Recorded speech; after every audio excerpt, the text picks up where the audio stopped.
అందరికీ నమస్కారం. టాప్ తెలుగు ప్రేక్షకులందరికీ భోగి, సంక్రాంతి, కనుమ శుభాకాంక్షలు. సంక్రాంతి ఒక సంప్రదాయమైన పండుగ. ఎంతో అందంగా, ఆనందంగా జరుపుకుంటున్న పండుగ.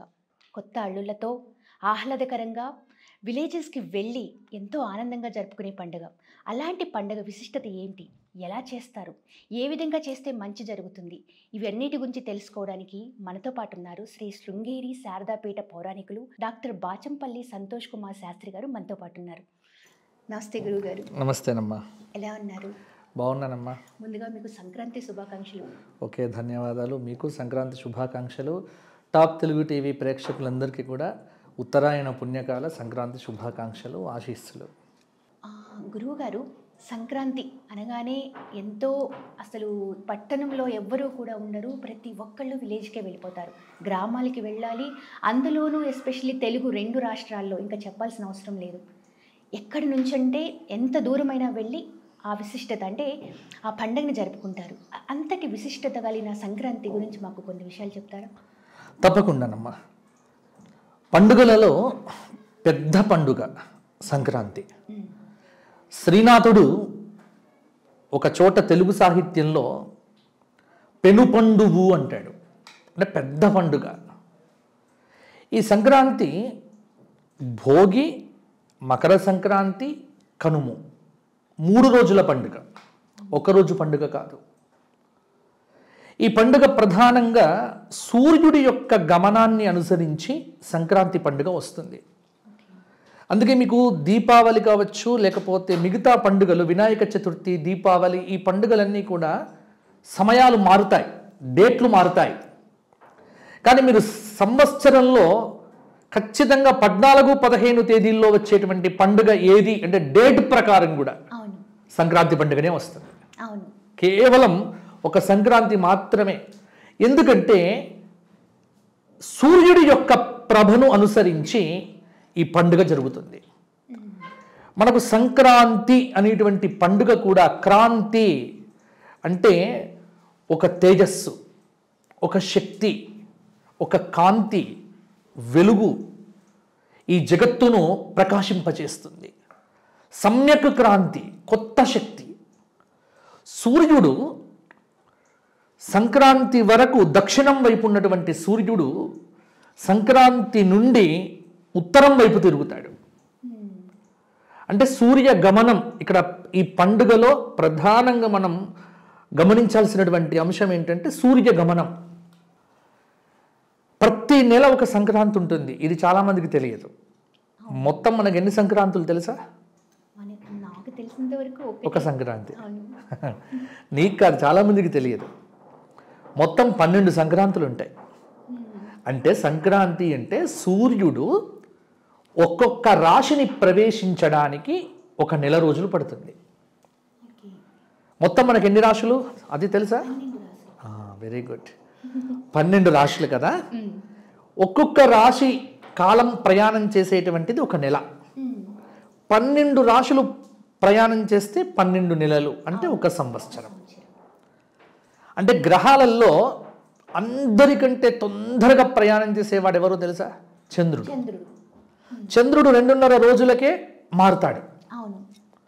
సూర్యుడు నెల రోజులకు ఒక గ్రహం మారుతాడు. అందరికంటే స్లో ఎవరు? చాలా నిదానం. కాదు, శని. 2.5 సంవత్సరాలకు ఒక్కసారి మారుతాడు ఆయన ఒక రాశి నుంచి. అందుకే ఇక్కడ మనకు మకరంలో ఉన్నటువంటి శని కుంభంలోకి రావటం, ఒక శని ఒక రాశి నుంచి మారటానికి చాలా ఎక్కువ సమయం. సూర్యుడి దగ్గరికి వచ్చేసరికి సరిగ్గా 1 నెల రోజులు. ఈ సూర్యుడు రాశి మారేటువంటి కాలాన్ని సంక్రమణము అంటారు. తత్ర మేషాదిషు 12 రాశిషు మనకు జయకల్పద్రుము అనేటువంటి గ్రంథంలో ఈ మాట చెప్తారు. అంటే సూర్యుడు కార్ముకంతు పరిత్యజ్య జశం సంక్రమతే రవి సంక్రాంతి. ఇది ప్రమాణం. కార్ముకం అంటే ఏమిటి? ధనుస్సు. సూర్యుడు ధనుస్సు రాశిని విడిచిపెట్టి మకరంలో ప్రవేశించడమే సంక్రాంతి. మొత్తం మనకు 12 సంక్రాంతులు. ఈ 12 సంక్రాంతులలో కర్కాటక సంక్రాంతికి దక్షిణాయనం, మకర సంక్రాంతికి ఉత్తరాయణము అని పేరు. సూర్యుడు కర్కాటకంలో ప్రవేశించినప్పుడు దక్షిణాయనం మొదలవుతుంది. దక్షిణాయనం దేవతలకు రాత్రి, ఉత్తరాయణం దేవతలకు పగలు.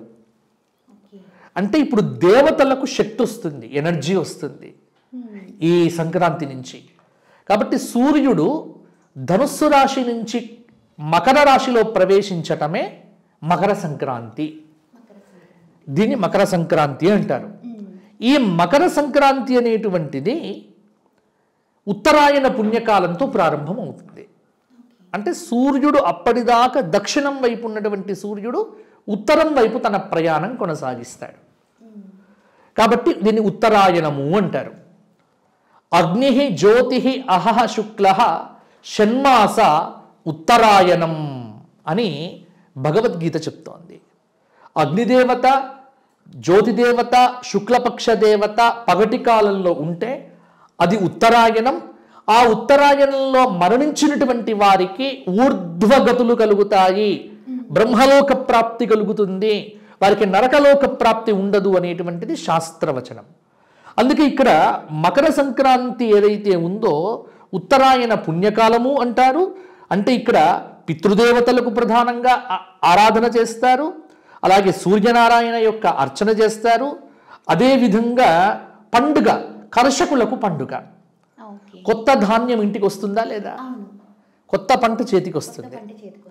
అందుకే మన పండుగలన్నీ కూడా నేచర్ను బట్టి ఉంటాయి, ప్రకృతిని బట్టే మన పండుగ. అంతేగాని గుడ్డిగా 25వ తారీఖు, 26వ తారీఖు, 27వ తారీఖు, 28వ తారీఖు ఈ తారీఖులతో పండుగలే లేవు. మనకు పండుగ అంటే ప్రకృతిలో మార్పు. సంక్రాంతి సమయానికి ప్రకృతిలో మార్పు, సూర్యుడి యొక్క గమనం మారుతుంది. ఖగోళంలో అప్పుడెప్పుడే అప్పటిదాకా కొంత చలిగా ఉన్నటువంటి ప్రకృతి కొంత వెచ్చదనంతో నిండుకుంటుంది. అందుకే సంక్రాంతి తర్వాత చలి తగ్గుతుంది. శివరాత్రితో మనకేంటి శివ శివ అనే చలి వెళ్ళిపోతుంది అంటారు.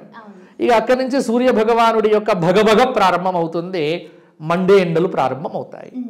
కాబట్టి సంక్రాంతి మీకు ప్రకృతి యొక్క విశ్వరూపం కనిపిస్తుంది. కొత్త పంట చేతికి వస్తుంది, కొత్త బియ్యం. పౌష్యలక్ష్మి అంటారు. పుష్యమాసంలో వస్తుంది సంక్రాంతి, దాని పేరు పౌష్యలక్ష్మి అంటారు. ఈ సంవత్సరము 15వ తేదీ వస్తుంది, జనవరి 15వ తేదీ మకర సంక్రాంతి, ఉత్తరాయణ పుణ్యకాలము. కాబట్టి సంక్రాంతి రోజున అంతకంటే ముందు నుంచి ఆడపిల్లలందరూ ఏం చేస్తారు, చక్కగా ముగ్గులు గొబ్బెమ్మలతో అందంగా ముగ్గులు వేస్తారు. ఇంకా సంస్కృతి అయితే కొంత మారలేదు, భగవంతుడి దయ వల్ల అందరూ ముగ్గులు వేస్తున్నారు ఇప్పటికీ. కానీ ఇంకా భవిష్యత్తు తరాల్లో కొనుక్కొచ్చిన ముగ్గులు అతికించడం కూడా మొదలవుతుంది. ఇప్పుడు అతికిస్తున్నారు అనుకో, కానీ కొన్ని చోట్ల మాత్రం ఇప్పటికీ కూడా సంక్రాంతి పండుగ అంటే పల్లెటూరు పండుగ. అందరూ ఊరి బాట పడతారు, నగరాలన్నీ పల్లె బాట పడతాయి. అందులో నేను ఉభయ తెలుగు రాష్ట్రాల్లో కూడా చూస్తే నాకు సంక్రాంతి తెలంగాణ కంటే ఆంధ్రాలో బ్రహ్మాండంగా జరుగుతుంది. అవును స్వామి, అంటే ఎందుకు ఆంధ్రని అంటారు? ఎందుకు అంటే మొదటి నుంచి కూడా తెలంగాణ కంటే ఆంధ్ర సస్యశ్యామలమైనటువంటి ప్రాంతం, జల వనరులు, పచ్చటి ప్రాంతం, ఎప్పుడు బ్రహ్మాండంగా పంటలు ఉంటాయి. అందుకే అక్కడ పల్లెటూరి శోభ. ఈ మధ్య కాలంలో తెలంగాణలో జల సంపద పెరిగింది, సరే మొత్తానికి కాళేశ్వరమా ఇంకోట నీళ్ళ సంపద పెరిగింది, కొంత తెలంగాణలో మార్పు వచ్చింది ఈ మధ్య కాలంలో. కానీ పండుగ అంటే మాత్రం ఆంధ్రప్రదేశ్లో మాత్రం ఇంకా అద్భుతంగా చేస్తారు. కోళ్ళ పందాలు, తర్వాత అందరూ కూడా కొత్త అల్లుళ్ళ పండుగ, కొత్త అల్లుళ్ళ పండుగ. తర్వాత తెలంగాణలోనేమో ఏం చేస్తారు, సకినాలు అని చేస్తారు. ఆ ట్రెడిషన్ ఇక్కడ నువ్వులతో పిండి పదార్థాలు, తర్వాత నువ్వులతో చేసేటువంటి భక్ష్యాలు, తెలంగాణలో బూరెలు అంటారు, దాన్ని భక్ష్యము అంటారు, చాలా పేర్లు ఉన్నాయి. పేర్లు ఏవైనా పదార్థం మాత్రం ఒకటే. కాబట్టి తెలంగాణలో చక్కిలాలు చాలా ఫేమస్. ఇక్కడ నువ్వుల పదార్థాలు, నువ్వుల ఉండలు. కానీ గురువు గారు ఇక్కడ చూడండి, అసలు నువ్వుల్ని నార్మల్గా అయితే దేనిలోనూ త్వరగా తీసుకోరు. ఒక్క సంక్రాంతి వచ్చినప్పుడు మాత్రమే స్నానానికి నువ్వుల్ని వాడతారు. తినే పదార్థంలోనూ నువ్వులు ఉంటాయి. అంటే మనం రోజువారీగా తినే అన్నంలో కూడా ఆ టైంలో నువ్వులు వేస్తారు. ఎందుకని అంటారు? అంటే నువ్వులు కారణం ఏమిటి అంటే శరీరము శీతలత్వము నుంచి ఉష్ణం వైపు రావాలి. అప్పటిదాకా చల్లబడ్డది శరీరం, చలికాలము, నువ్వుల పంట చేతికి వస్తుంది. అందుకే శరీరంలో ఉష్ణం పుట్టాలి. నువ్వుల్లో ఉన్నంత ఉష్ణం వేరే చోట ఉండదు. మీరు ఆయుర్వేదం ప్రకారం వస్తుగుణ దీపిక మొదలైనటువంటి గ్రంథాలు చెప్తాయి. ఆయుర్వేద శాస్త్రంలో చరక సంహితలో నువ్వులు ఉష్ణమును కలిగింపజేస్తాయి. చాలా శక్తి, వేడి పుడుతుంది శరీరంలో. కాబట్టి శరీరంలో వేడి పుట్టాలి. అందుకే మన పండుగ ఏదో మూఢంగా పెట్టింది కాదు, ఏదో పిచ్చిగా పెట్టింది కాదు. శరీరంలో ఉష్ణతత్వాన్ని ప్రేరేపణ చేసే విధంగా నువ్వులతో చేసిన పదార్థములు, ఆ బెల్లము నువ్వులు కలిపి లడ్డూల్లాగా చేస్తారు. తర్వాత అవే తినిపిస్తారు. నువ్వులతో చేసినటువంటి చక్కినాలే పోస్తారు. కాబట్టి నువ్వుల కారం కలుపుకొని తింటారు. శరీరంలో నువ్వులను దానం చేస్తారు. సంక్రాంతి నాడు నువ్వులను దానం చెయ్యాలి. తిలలు దేనిలో వాడతారు? పితృ సంబంధమైన అర్చనలో వాడతారు. కాబట్టి అందులో మకర సంక్రాంతి, మకరానికి శనైశ్వరుడికి సంబంధం. కాబట్టి సంక్రాంతి నాడు నువ్వులతో స్నానం చేయటము, నువ్వుల పిండి శరీరానికి రాసుకొని అభ్యంగన స్నానం చేయటము, తద్వారా శరీరంలో ఉన్నటువంటి రుగ్మతలు తొలగిపోతాయి.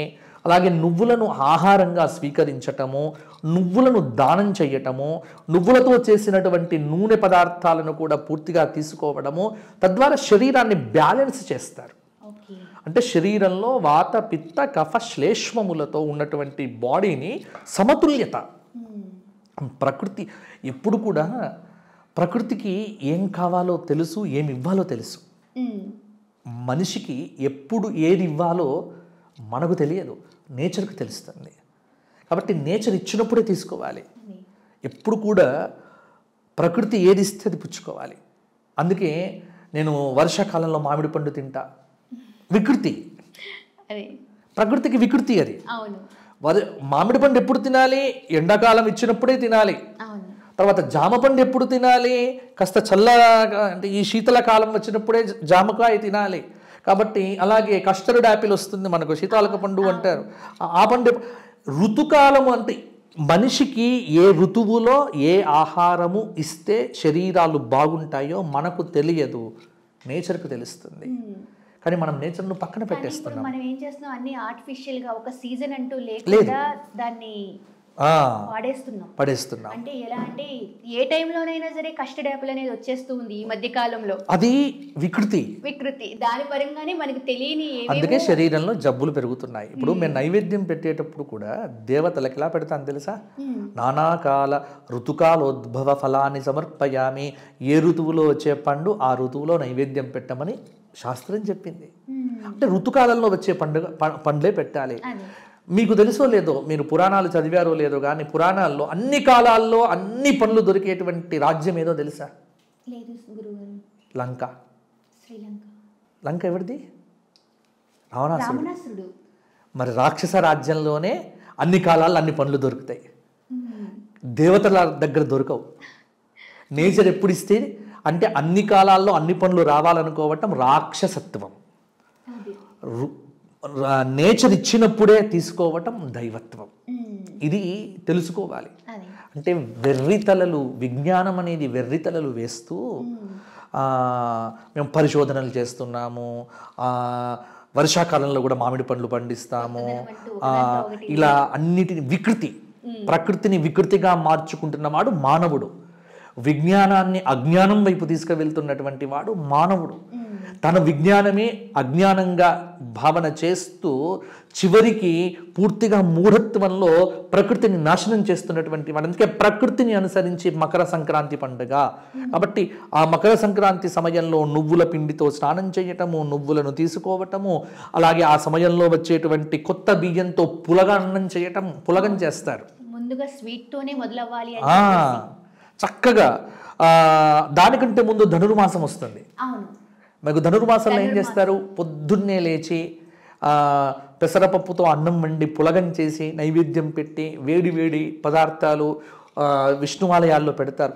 అంటే ప్రతి దాని వెనుక ఒక అద్భుతమైనటువంటి విజ్ఞానం అనేటువంటిది మనకు కనిపిస్తూ ఉన్నది. అందువల్ల మకర సంక్రాంతి పండుగ ప్రకృతిని అనుసరించి వచ్చినటువంటి పండుగ, విశేషమైనటువంటి పండుగ.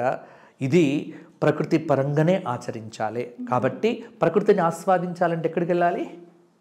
పల్లెటూళ్ళకి వెళ్ళాలి. అందుకే నగర సమాజం అంతా పల్లెటూళ్ళకి వెళ్తారు.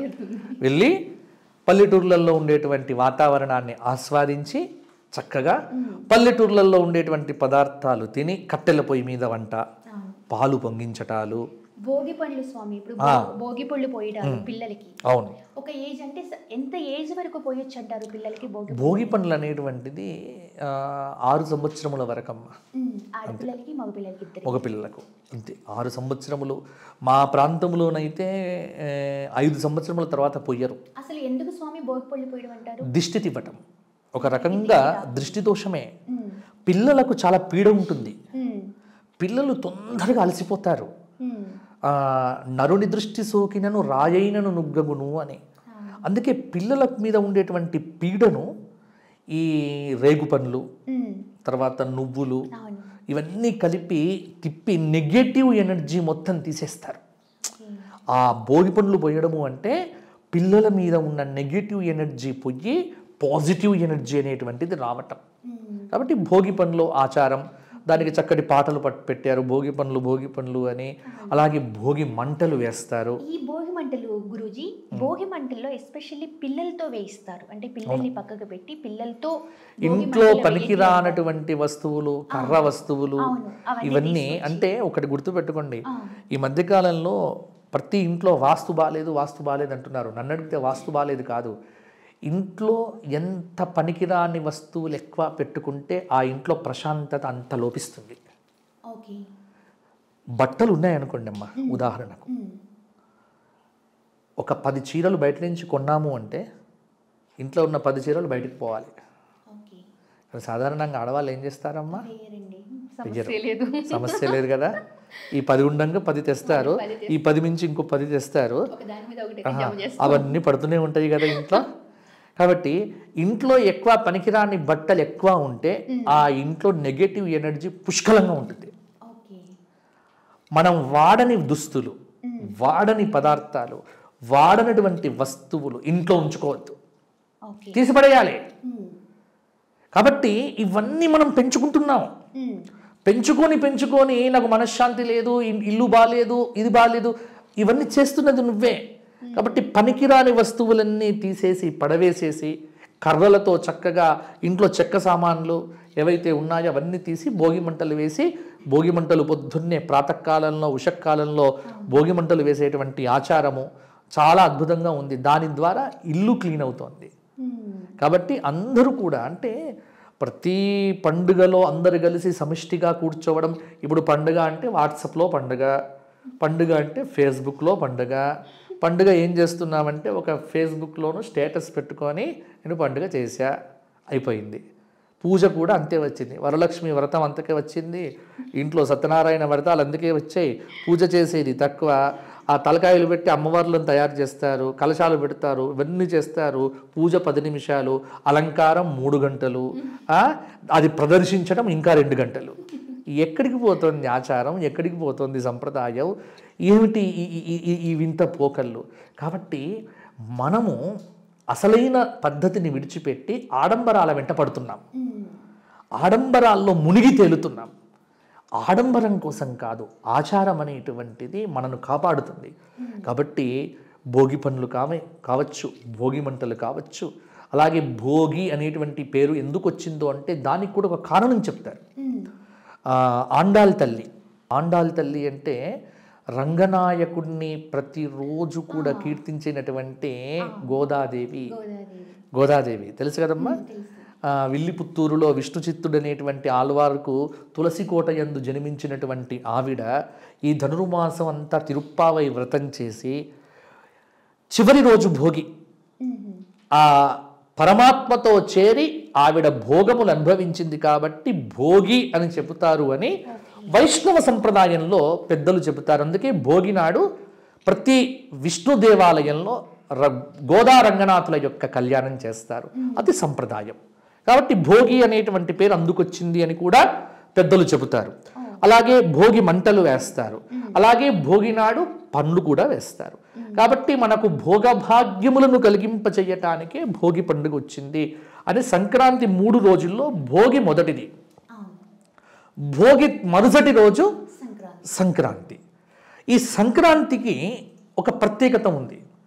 అంటే జ్యోతిష్ శాస్త్రంలో సంక్రాంతిని బట్టి ఫలితాల నిర్ణయం కూడా చేస్తారు. మకర సంక్రాంతి నాడు ఆ సంక్రమణ సమయాన్ని బట్టి జ్యోతిష్ శాస్త్రంలో సంక్రాంతి పురుషుడి యొక్క ప్రవేశం జరుగుతుంది. దీనికి మనకు శాస్త్రంలో ఉంది. ఈ సంవత్సరం ఈ 15వ తేదీ మకర సంక్రాంతి కదా. ఈసారి సంక్రాంతి పురుషుడికి ఘోరుడు అని పేరు. ఘోరహ అంటే ఒక పేరుంటుంది. అష్టకర్ణ, విశాలాక్ష, లంబభ్రు, దీర్ఘనాసిక, అష్టబాహు, చతుర్వక్త్ర, సంక్రాంతే పురుషాకృతి. ఈ సంక్రాంతి పురుషుడు అగరు నీటి చేత స్నానం చేసి ఎర్రని వస్త్రాలను ధరించి పద్మగంధాన్ని పూసుకొని చేతిలో యవ అక్షతలను కూడా ధారణం చేసి చక్కటి పుష్యరాగాది ఆభరణములతో కూడినటువంటి వాడై ఇత్తడి పాత్రలో చిత్రాన్నాన్ని భుజిస్తూ మారేడు పండును సేవించి కుంతమును ఆయుధంగా చేపట్టి గాడిద అనేటువంటి వాహనాన్ని ఎక్కి నెమిలిపించమనేటువంటి గొడుగు ఆచ్ఛాదనతో సర్పాన్ని ధరించి ఈశాన్య దిక్కుగా ప్రయాణం చేస్తూ అధోముఖంగా కూర్చొని ఉన్నాడు సంక్రాంతి పురుషుడు అని సంక్రాంతి పురుష వర్ణన ఈ సంవత్సరం చెప్తోంది. ఈ వర్ణనను బట్టి ఆ సంక్రాంతి పురుషుడు ధరించిన వస్త్రము, ఆయుధము, వాహనాన్ని బట్టి ఈ సంవత్సరం జరిగేటువంటి ఫలితాలను విశ్లేషణ చేస్తారు. ఇది ఒక ఆచారం. ఇది జ్యోతిష్ శాస్త్రంలో ఉంది. అందుకే ఇక్కడ ఈ రకమైనటువంటి సంక్రాంతి పురుషుడి వల్ల ఏమైపోయింది అంటే ఈ సంవత్సరం చెప్తున్నటువంటి సంక్రాంతి ఫలితం ఏంటంటే ఈ సంక్రాంతి పురుషుడి యొక్క స్థితి వల్ల వర్షములు అనేటువంటివి ఒక మోస్తరుగా పడతాయి. నిజానికి వర్షములు అనేటువంటివి మనకు పర్వాలేదు, సరిపోయింది. అలాగే ప్రతి ఒక్క వ్యక్తిలో మానసిక అశాంతి ఉంటుంది, తృప్తి ఉండదు. అంటే సంపాదించేవాడికి తృప్తి ఉండదు, డబ్బు లేని వాడికి తృప్తి ఉండదు. నాకు డబ్బు ఉంది కదా అని వీడికి తృప్తి ఎక్కువ, డబ్బు లేదు కదా అని వీడికి తృప్తి తక్కువ. అందరికీ అంతే. సంపాదించిన వాడికి తృప్తి ఉండదు, సంపాదన లేని వాడికి తృప్తి ఉండదు, ఇంట్లో పనిచేసేటువంటి గృహిణికి తృప్తి ఉండదు, బయట ఉద్యోగం చేసే ఆవిడకు తృప్తి ఉండదు. అంటే ఒక రకమైన అసంతృప్తితో జీవితాలు సాగుతాయి. అదే కదమ్మా ఇప్పుడు సాగుతోంది. ఎవరిని చూసి నువ్వు బాగున్నావా, ఏం బాగుంటావు అంటారు. అసంతృప్తి అంటే ఈ సంక్రాంతి పురుషుడి యొక్క ప్రభావం వల్ల అసంతృప్తి, మనోవ్యాకులత అనేటువంటిది ప్రజల్లో బాగా పెరుగుతుంది.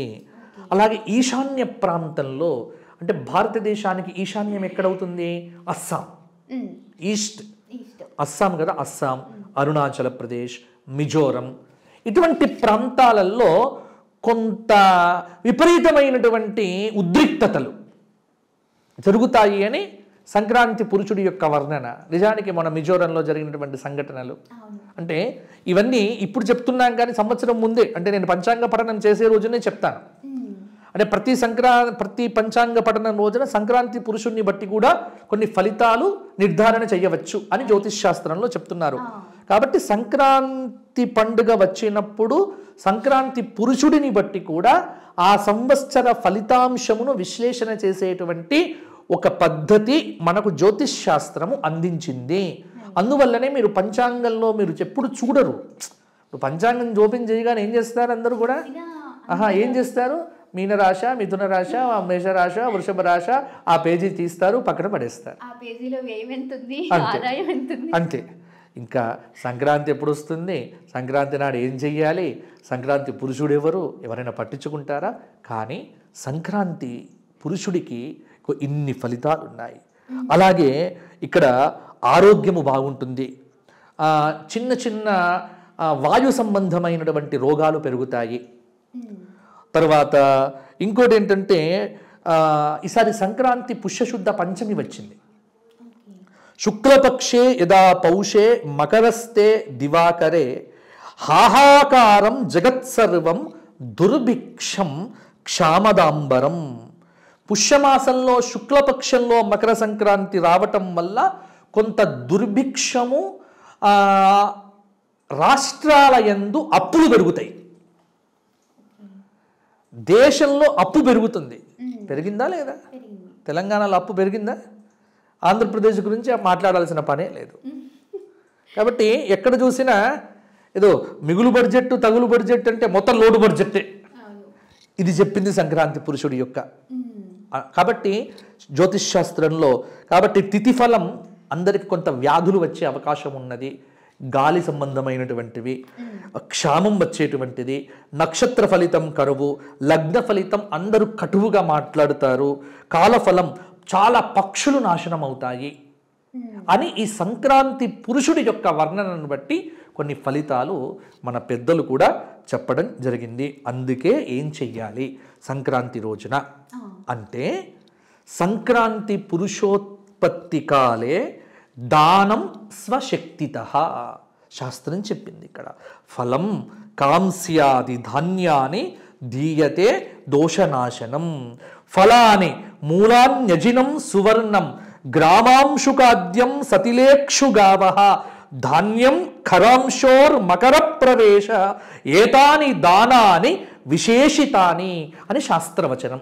ఇక్కడ అంటే సంక్రాంతి అప్పుడు ఏమి ఇవ్వాలి దానము అంటే, పాత్ర దానం చెయ్యాలి, నువ్వులను దానం చెయ్యాలి, వస్త్రదానం చెయ్యాలి, లేనటువంటి వాళ్లకు పేదవారికి అన్నం పెట్టాలి, అలాగే శాకాలు దానం చెయ్యాలి, పాకాలు దానం చెయ్యాలి, వీలైతే బంగారం దానం చెయ్యాలి. ఇలా చాలా దానాలు చెప్పారు. కాబట్టి మన పండుగలో దానం చెయ్యమని చెప్పారు, స్నానం చెయ్యమని చెప్పారు, ఉపాసన చెయ్యమని చెప్పారు. అలాగే సంక్రాంతి రోజున ఇంకొకటి ప్రధానమైనటువంటి ఆచారం ఏమిటి అంటే, ఇట ఆడపిల్లలంతా ఏం చేస్తారమ్మా, ఏ ముగ్గులు వేస్తారు? రథం ముగ్గులు వేస్తారు, నెలవంక ముగ్గులు వేస్తూ రథం ముగ్గు వేస్తారు కదా, నువ్వు వేసావు ఎప్పుడైనా? సంతోషం. నీకు ముగ్గు వేయొచ్చు అయితే సంతోషం. ఎక్కడ ముగ్గు రాదంటావా అని భయపడుతూ ఉన్నా, ఎందుకంటే ఈ మధ్య ఆడపిల్లలకు ముగ్గులు రావట్లే. అందులో అవును, రథం ముగ్గు ఒక రోజు లోపలికి ఒక రోజు బయటికి వేస్తారు. అలాగే ఆ తీగని అంటే దాన్ని మరొక ఇంటికి అటాచ్ చేస్తూ ఉంటారు. అంటే ఇక్కడ నుంచి ఆ తీరానికి వెళ్ళాలి అని చెప్పి. ఎందుకు ఏంటి ఆనవాయితీ? రథం ముగ్గు అంటే ఇది సూర్యరథం. సూర్యరథము యొక్క ప్రయాణాన్ని మన పెద్దలు అలా చూపించారు. కాబట్టి రథం అంటే సూర్యుడు.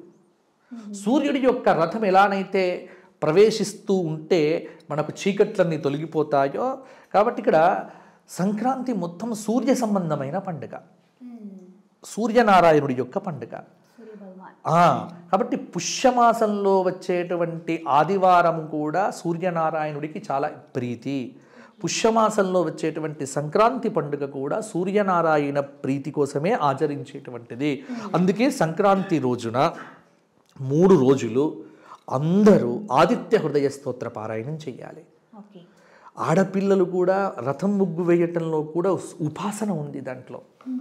ఆ రథం ముగ్గు వేయటంలో కూడా అంటే అందరికీ కాంతి పెరగాలి, అందరికీ ఆరోగ్యం అనేటువంటిది బాగుండాలి. ఆరోగ్యం భాస్కరాదిచ్చేత్. ఆరోగ్యం ఎవరి ద్వారా వస్తుంది? సూర్యుడి వల్ల వస్తుంది. కాబట్టి అందుకే ఒక్కటి గుర్తుపెట్టుకోండమ్మా, ఈ మధ్యకాలంలో యువత అందరికీ, నువ్వు ఎన్ని గంటలకు లేస్తావు ఉదయం? నేను 5:15 లేస్తాను. చాలా మంచిదానివి. కానీ చాలామంది ఉదయం 9-10 కాంతి నిద్రలు ఎవ్వరు కూడా. ఎప్పుడు కూడా గుర్తుపెట్టుకోండి, గొప్పవారు కావాలి అంటే సూర్యుడి కంటే ముందు నిద్ర ఎవడైతే లేస్తాడో వాడు గొప్పవాడవుతాడు. సూర్యుడు కంటే ముందు ఎవరైతే నిద్ర లేస్తారో వాడు జీవితంలో ఎదుగుతాడు. సూర్యుడు వచ్చిన తర్వాత కూడా బట్ట కప్పుకొని పడుకుంటాడో వాడు కిందికి వెళ్ళిపోతాడు, వాడు ఎదగడు. ఇంకా నువ్వు ఏ గొప్పవాడి చరిత్రనైనా తీసుకో, నువ్వు కావాలంటే పరిశోధన చెయ్యి. ప్రపంచంలో ఐకాన్స్, లెజెండ్స్ అంటారు కదా కొంతమందిని, ఈ లెజెండ్స్ యొక్క జీవిత చరిత్రలు చదవమ్మా. ప్రతి వారు బ్రాహ్మీ ముహూర్తంలో లేచేవాడే లెజెండ్ అయ్యాడు. మధ్యాహ్నం 12:30, 1 గంట వరకు బట్ట కప్పుకొని పడుకునేటువంటి వాడు రాక్షసుడు. సూర్యుడి కంటే ఉదయం నిద్ర లేచేటువంటి వాడు దేవుడు అవుతాడు. సూర్యుడు లేచేసరికి మనం లేవ్వాలి. ఏదో ఎప్పుడో ఒకప్పుడు ఆరోగ్యం బాగాలేకపోతే కానీ, అందుకే సూర్యుడి కంటే ముందు నిద్ర లేవ్వటం, సూర్యకాంతి మన మీద పడేట్టుగా ఆదిత్య హృదయ స్తోత్ర పారాయణం చేయటం, ఇవన్నీ కూడా ఆరోగ్యానికి చాలా బలం ఇస్తుంది. కాబట్టి ఇప్పుడు యువతకు చెబుతున్నా ముఖ్యంగా, ఎందుకంటే రాత్రంతా ఫోన్లు చూసి చూసి చూసి అలసిపోయి ఏ 2కో 3 గంటలకో పడుకొని తిరిగి తెల్లవారి 12 గంటలకు నిద్రలేసి శరీరాన్ని, మైండ్ను అన్నింటినీ నిస్సత్తువ చేసుకుంటున్నారు. మన శరీరంలో ఉన్నటువంటి ఎనర్జీ లెవెల్స్ అన్నీ చచ్చిపోతుంది, కణాలన్నీ పోతాయి. అందుకే ఆరోగ్యం భాస్కరాదిచ్చేత్. ఆ రోజున సంక్రాంతి రోజున ఉదయమే లేచి సూర్యనారాయణుడికి నమస్కారం చేసి ఆదిత్య హృదయ స్తోత్ర పారాయణం చేసి ఏతత్ త్రిగుణితం జప్త్వా యుద్ధేషు విజయిష్యసి, ఇది 3 సార్లు పారాయణం చేస్తే విజయం కలుగుతుంది అని రామచంద్రమూర్తికి అగస్త్యుల వారు చెప్పారు. మకర సంక్రాంతి రోజున అందరూ ఆదిత్య హృదయ స్తోత్ర పారాయణం తప్పకుండా చెయ్యాలి. ఇంటిల్లిపాది కలిసి సమిష్టిగా సూర్యనారాయణ స్తోత్రము, ఆదిత్య హృదయం తప్పకుండా చెయ్యాలి, చేసి తీరాలి. తర్వాత గురూజీ కనుమ. కనుమ అనగానే కాకి కూడా ఊరు వెళ్ళదు అనేది నా చిన్నప్పటి నుంచి నేను వింటున్నాను. అవును. ఎందుకు అంటే ఆ రోజు బయటికి వెళ్ళకూడదు, వెళ్ళినా సరే ఊరు దాటి వెళ్ళి మళ్ళీ ఇంటికి రావాలి. కానీ అవును, ఎందుకు అంటారు? ఎందుకు అంటే కనుమ ప్రయాణానికి నిషిద్ధమని శాస్త్రం. ఇప్పుడు గ్రహణము తెల్లవారి కూడా కనుమ అంటాం. గ్రహణం వచ్చినటువంటి తెల్లవారి ప్రయాణం చేయకూడదు. సూర్య గమనం, సూర్యుడు ఒక రాశిలోకి ప్రవేశించిన మరుసటి రోజు కనుమ. సాధారణంగా మకర సంక్రాంతి తర్వాత వచ్చేటువంటిది కనుమ. కాబట్టి అక్కడ చాలా మార్పులు జరుగుతాయి. ఆ మార్పులు అనేటువంటివి భూమి మీద చాలా జీవజాలాన్ని, చాలా వాటిని ప్రభావితం చేస్తుంది. అందుకే ఒక పల్లెటూరులో ఒక మంచి వాతావరణంలో ఉన్నటువంటి వ్యక్తి హఠాత్తుగా ప్రయాణం చేయడం అనేటువంటిది మంచిది కాదు అని మన పెద్దలు ఏదో ఒక మంచి కోసమే పెట్టారు. మరి ముక్కోటి కనుమ గురూజీ? ఇప్పుడు అది ఎక్స్టెన్షన్, అది ఎక్స్టెన్షన్, ఇంకా దాన్ని పెంచుకుంటూ వచ్చారు.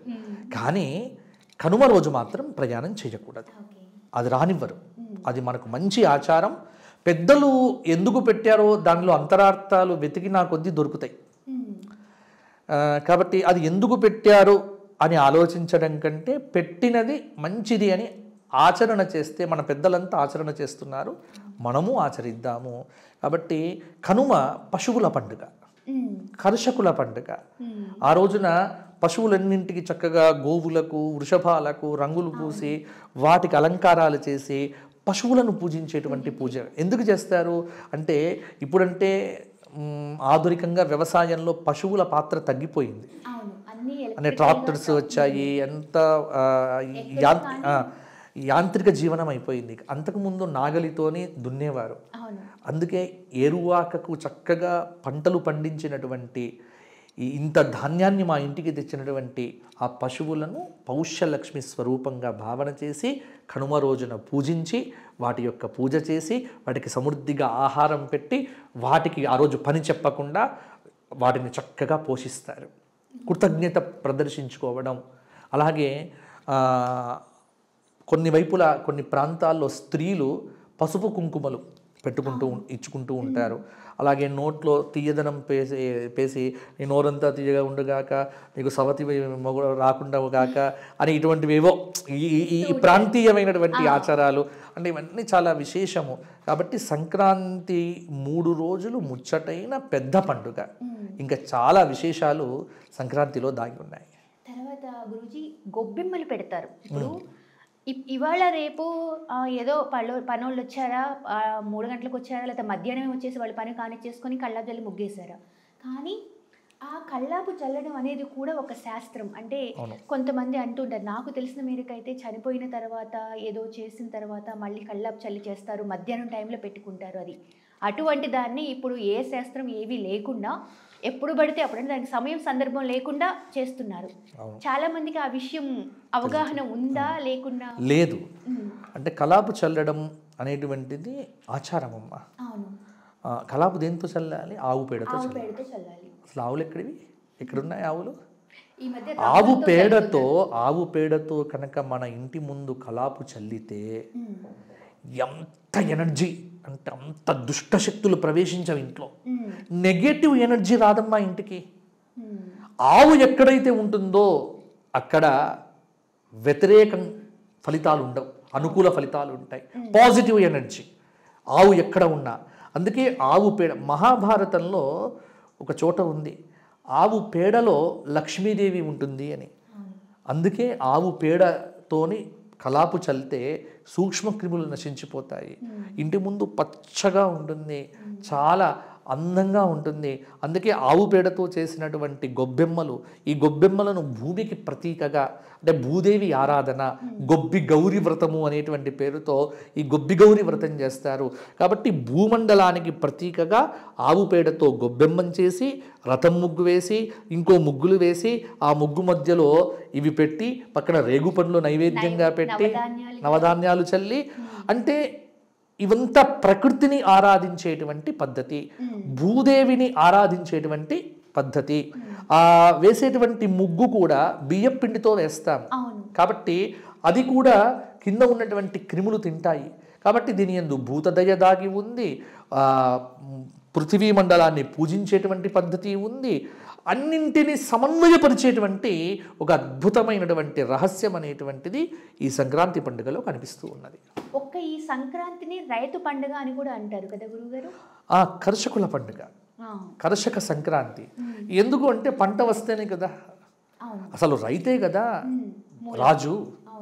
పూర్వకాలంలో రైతులు లేకపోతే ఏముంటమ్మా, అందరూ కంప్యూటర్లు పెట్టుకుని కూర్చుంటే పండించేవాడేవాడు. ఇప్పుడు ప్రతివారు సాఫ్ట్వేర్ సాఫ్ట్వేర్ సాఫ్ట్వేర్ అంటున్నారు, కానీ రైతు లేకపోతే ఎక్కడిది భోజనం, ఎక్కడిది? కాబట్టి కంప్యూటర్ల యందు సాఫ్ట్వేర్ ఇండస్ట్రీ డెవలప్ కావాలన్నా, ఇంకోటి డెవలప్ కావాలన్నా వ్యవసాయం బాగుండాలి మొట్టమొదలు. కర్షకులకు పండుగ సంక్రాంతి. ఎందుకంటే సంక్రాంతి సమయానికి ధాన్యమంతా ఇంటికి వస్తుంది, చక్కగా కొత్త ధాన్యాన్ని పులగంగా చేస్తారు. కాబట్టి రైతుల యొక్క పండుగ, ప్రజల యొక్క పండుగ, దానం చేసేటువంటి పండుగ, పల్లెటూర్లకు సంబంధించినటువంటి పండుగ. దానం అంటే గుర్తొచ్చింది, హరిదాసులు వస్తూ ఉంటారు. అవును. కానీ ఒక్క పొంగల్ అంటే సంక్రాంతి పండుగ టైంలో మాత్రమే వస్తూ ఉంటారు. నాకు తెలిసి చిన్నప్పుడు నేను చూసినైతే హరిదాసులు వస్తూ తిరుగుతూ ఆ తుంబ్ర అవన్నీ చేసుకుంటూ రకరకాల పాటలు పాడుతూ ఏది ఇస్తే అది తీసుకొని వెళ్ళేవాళ్ళు. కానీ ఈ మధ్య కాలంలో ఒక సంవత్సరం నుంచి మేము చూస్తుంటే వాళ్ళు కూడా చాలా ఫ్యాషన్గా బండి మీద వస్తున్నారు. అంటే ఎటు వెళ్తుందంటారు మన సనాతన ధర్మం ప్రకారం చూస్తే? కారణం ఏంటంటే వాళ్ళు బండి మీద రావడం అనేటువంటిది పాపం తప్పదు. ఎందుకంటే ఇప్పుడు అసలు హరిదాసులే కరువైపోయారు. హరిదాసు అంటే శ్రీహరి సంబంధమైన కీర్తనలు పాడుతూ మంచి గీతాలు, అటు అన్నమయ్య కీర్తనలు, ఇటు చక్కటి రామాయణ భారత భాగవతాల్లో ఉన్నటువంటి కీర్తనలు, చక్కగా తంబూరా పట్టుకొని అలా కొడుతూ ఆ బియ్యం ఇస్తూ, అసలు ఇవాళ బియ్యం తీసుకునేవాడు ఎవరు ఉన్నారమ్మా? డబ్బులు ఇమ్మంటున్నారు, ఇంకా పేటిఎం స్కాన్ చేయమని చెప్తున్నారు. కాబట్టి ఆధునికత అంటే సమాజం అనేటువంటిది ఆధునికత వైపు పరిగెత్తుతోంది. కాబట్టి మారుతున్న కాలానికి స్పీడ్ యుగంలో పాపం హరిదాసులు కూడా కాస్త స్పీడు పెంచుకొని, నేనేమంటా అంటే అతడు నడుచుకుంటూ వచ్చినా, అతడు మోపెడు మీద వచ్చినా, బండి మీద వచ్చినా హరిదాసే. కాబట్టి అతను ఎలా వచ్చాడనేటువంటిది కాకుండా మొత్తానికి హరిదాస్ అయితే వచ్చాడు కదా అని హరిదాసుకు మాత్రం దానం ఇవ్వాలి. ఏంటి ప్రత్యేకత అంటారు అలా? ఏమీ లేదు, లేని వాళ్ళకు దానం ఇవ్వటమే. ఆ రోజుల్లో సంక్రాంతి అంటే బాగా పంచేవారు, బాగా పంచేవారు. ఎందుకంటే అందరికీ రైతులు కదా, డబ్బులు చేతిలో ఉండేవి కాబట్టి అప్పుడు దానం చేసేవారు ఎక్కువ ఉండేవారు. అందువల్ల అది మంచి సమయం, అందరిళ్ళకు వెళ్తే కడుపు నిండుతుంది. ఒక్కసారి హరిదాసు ఆ సంవత్సరంలో సంపాదించగలిగేటువంటిదంతా కూడా సంక్రాంతి సమయంలో సంపాదించుకొని ఇంటికి వెళ్ళేవాడు. కాబట్టి అందరూ ఇచ్చేవారు. కాబట్టి సంక్రాంతికి ఊర్లో అంటే నగరాల్లో ఉన్నటువంటి వారు ఊర్లకు తిరిగి వచ్చేవారు కదా, కాబట్టి ఆ ఊర్లలో హరిదాసులు అనేటువంటి వారు వచ్చేవారు. ఇది ఒక ఆచారంగా, ఒక సంప్రదాయంగా మన తెలుగునాట ప్రత్యేకంగా ఇది మనకు కనిపిస్తూ ఉన్నది. ఇది ప్రాంతీయమైనటువంటి ఆచారము. ఇది హరిదాస సంప్రదాయాన్ని చాలా వరకు కూడా మనం గౌరవించి వాటిని ప్రోత్సహించాల్సినటువంటి అవసరం ఇప్పుడు కూడా ఉంది. ఈ డూడు బసవన్నలు గంగిరెద్దులు గంగిరెద్దులు, తర్వాత గంగిరెద్దులకు అలంకారం చేయటము, తర్వాత బసవన్నలను ఆడించేటువంటి వారు, తర్వాత